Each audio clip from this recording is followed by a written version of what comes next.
VPN. Je suppose que la plupart d'entre vous ont déjà entendu parler de ces trois lettres, mais est-ce que vous savez réellement ce que c'est?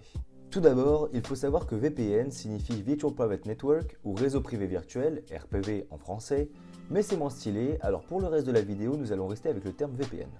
Dans cette vidéo, je vais utiliser le terme de réseau local. Il faut juste savoir qu'il s'agit d'une interconnexion de machines, comme des ordinateurs, qui peuvent communiquer sans utiliser Internet, par exemple en utilisant des câbles Ethernet. Les réseaux que nous avons chez nous en sont jusqu'à ce que nous connections nos machines à un modem Internet qui va communiquer avec d'autres réseaux extérieurs et donc contribuer à l'Internet. L'idée est donc de créer un réseau privé sécurisé entre différents réseaux locaux distants à l'aide de tunnels virtuels en utilisant comme support Internet. Les données qui sont alors échangées entre ces deux réseaux passent par un tunnel qui va encapsuler les données, les chiffrer et les rendre illisibles par quiconque les intercepterait, contrairement à une utilisation normale d'Internet où la plupart des données sont en clair. Le VPN qui permet cet échange de données par tunnel est très sécurisé, il faut s'identifier pour pouvoir s'y connecter, garantit donc une certaine confidentialité des données, masque votre adresse IP réelle, vous rend invisible sur l'internet en plus de vous fournir une fausse géolocalisation. Voici un exemple concret pour comprendre comment ça fonctionne.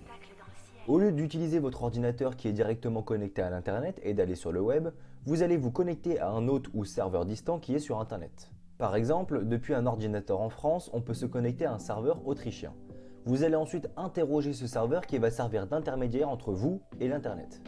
Étant donné que vous allez utiliser ce serveur à distance pour effectuer votre navigation, l'adresse IP utilisée ne sera plus celle de votre machine, mais celle du serveur autrichien. Autrement dit, dans le cas où on voudrait vous localiser, vous apparaîtrez comme étant en Autriche et non plus en France. Il est donc impossible de vous tracer et suivre vos mouvements sur Internet.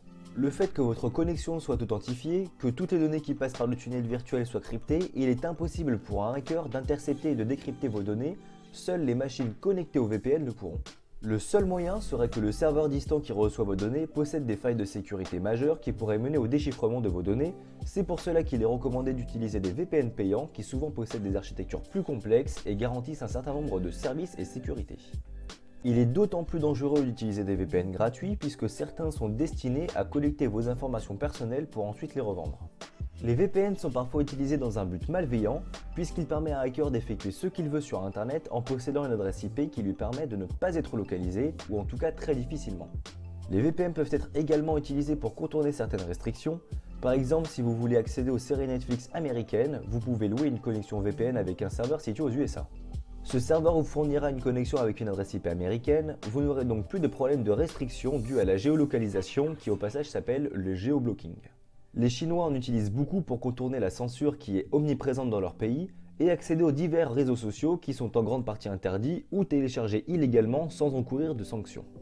A savoir qu'un service de VPN est utilisable depuis n'importe quelle plateforme, que ce soit ordinateur, tablette ou encore smartphone. Cependant, le nombre de connexions depuis les terminaux différents peut être limité, c'est à voir avec le fournisseur. Au passage, je vous en ai mis quelques-uns dans la description. J'espère avoir décrypté ce qu'était pour vous un VPN et que vous y voyez maintenant plus clair.